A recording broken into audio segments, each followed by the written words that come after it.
Koduru 11వ number కాలువ దగ్గర ఒక ఖాళీ స్థలం ఉంటే ఆ స్థలంలో ఈ రాసు జోళ్ళు ఎట్లా పోసి కప్పెట్టుకున్నారు.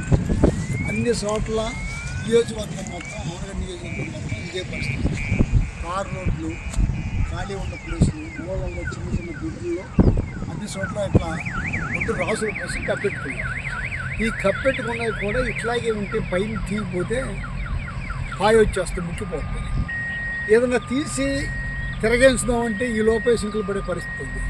ఇదంతా ఏంటంటే గవర్నమెంటు తక్షణం ఇక్కడి నుంచి లిఫ్ట్ చేస్తే తప్ప రైతు సుఖంగా ఇంటికి నిలబడలేదు. ఇవాళ అన్ని రకాలుగా రైతు ఇబ్బందిగా ఉండేది. రేటు చూస్తే పీపీటీలు పోయినసారి జగన్ గారి గవర్నమెంట్లో మిషన్ కోత కోసం రోడ్డు మీదకి రాగానే 2200 పొందారు.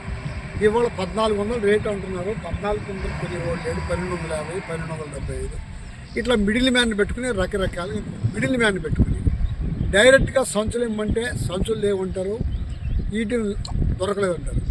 కళ్ళైపల్లిలో మన గోడౌన్ తలుపు తీస్తే గోడౌన్ నిండా సంచులు ఉన్నాయి. సంచులు ఇవ్వట్లేదంటే మా దగ్గరికి ఎవరు రాలేదంటారు. ఆ సంచులు కావాల్సింటే అప్పుడే వచ్చి అడిగితే ఏదో కొద్దిగా ఇచ్చి పంపిస్తున్నారు. అంటే రైస్ మిల్లర్లు సంచులు ఇచ్చి పంపించమంటే పంపిస్తున్నారు, లేకపోతే లేదు. అన్ని రకాలుగా రైతుని మోసం చేస్తున్నారు. గవర్నమెంటు రైతుకి అనుకూలంగా ఉండాల్సిన గవర్నమెంటు రైతుకు అనుకూలంగా లేకోకుండా తటస్థంగా ఉండటం మూలంగా రైస్ మిల్లర్స్ మిడిల్ మ్యాన్ పెట్టుకుని 25 రూపాయలు 50 రూపాయలు మిడిల్ మ్యాన్కి ఇచ్చి ఉండ రేటు కంటే తగ్గించి ఆడుకుంటున్నారు. దీనికి కేవలం కారణం గవర్నమెంట్ నిర్లక్ష్యంగా ప్రవర్తించడమే కారణం.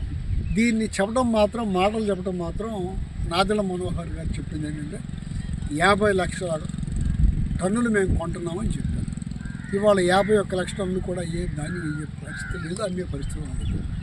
కనీసం ఆయన చెప్పిన మాట మీద నిలబడి సంచులు ఇచ్చి ధాన్యం రోడ్డు మీద పోసుకొని రైతు కష్టాల్లో ఉన్నప్పుడు ఆదుకునే పరిస్థితి ఈ ప్రభుత్వం చేయలేకపోతుంది. పాత గవర్నమెంట్లో నానాలర్ చేశారు. చిన్న చిన్న వాటికి 4 రోజులు డబ్బులు లేట్ అయితే పడలేదని చేశారు. ఇవాళ పరిస్థితి ఏంటంటే ఇక్కడ ఎవరో ఒకళ్ళు ఈ ఎత్తుకెళ్ళిపోయి రైస్ మిల్లోనో లేకపోతే ఇంకోసారి ఎక్కడ పడేస్తే రైతు. గోదావరి జిల్లాలో డ్రైవర్లు ఉన్నాయి. ఆ మిల్లర్స్కి రకరకాలుగా ఈ రైస్ని మార్చుకునే పద్ధతి అనుకుంది. ఆ గోదావరి జిల్లా రైతులందరినీ కేకేసి ఈ రైస్ మిల్లర్స్ అసోసియేషన్ కేకేసి కూర్చోబెట్టి మాట్లాడి పోయినసారి జగన్ గారి గవర్నమెంట్లో ఎంత పాడైపోయిన ఉన్నైనా కొనిపించారు. ఇవాళ కూడా ఆ పరిస్థితి తీసుకురావాలా. ఈ ప్రకృతి వైపరీత్యాలు వచ్చినప్పుడు ఇది కొంచెం ఇబ్బంది ఉంటుంది. ఏ గవర్నమెంట్ ఉండా చేయగలిగింది ఏంటంటే రైతుకి ఎంతో కొంత రైతు పక్షాన్ని నిలబడి మేలు చేసే పరిస్థితి తీసుకురావాలా. ఆ పరిస్థితిలో ఈ గవర్నమెంట్ కనపడలేదు. తక్షణం ఇవాళ కన్నా మేల్కొని ఇక్కడ ఉన్న నాయకులు, అధికారంలో ఉండేవాళ్ళు ఈ ధాన్యాన్ని తొందరగా రైతు దగ్గర నుంచి డిస్పోజ్ అయ్యేటట్టుగా చూడడం కోరిక. పర్సంటేజ్కి 17 నుంచి 23 వరకు ఒక పర్సంటేజ్ తగ్గించుకుంటూ ఉన్నారు. 23 దాటితే 2 కిలోలు తగ్గిస్తూ ఉన్నారు. అంటే 30 కిలోల దాకా 2 కిలోలు తగ్గిస్తూ ఉన్నారు. 30 కిలోలు అంటే 30% అంటే 26 కిలోలు కట్ చేసుకుంటాం. బస్తాకి 26 కిలోలు కట్ చేసుకుంటే వాళ్ళకి ఎంత డబ్బులు వస్తాయి లెక్క చెప్పండి. చెప్పడానికి మాత్రం 1400 కొంటున్నాం, 1500 కొంటున్నాం, 1300 కొంటున్నాం అని చెప్తున్నారు. ఇదంతా పైకి చెప్పే మాటలు వేరు, రైతు దగ్గర నుంచి కొనే పరిస్థితి వేరు. ఇవాళ రైతుని ఆదుకోవాల్సిన పరిస్థితి గవర్నమెంట్ దగ్గర ఉంది. క్రాప్ ఇన్సూరెన్స్ వస్తే క్రాప్ ఇన్సూరెన్స్ లేదు. ఈ సరిగ్గా లెక్కలు తీసి నష్టపరిహారం రాసింది సరిగా లేదు.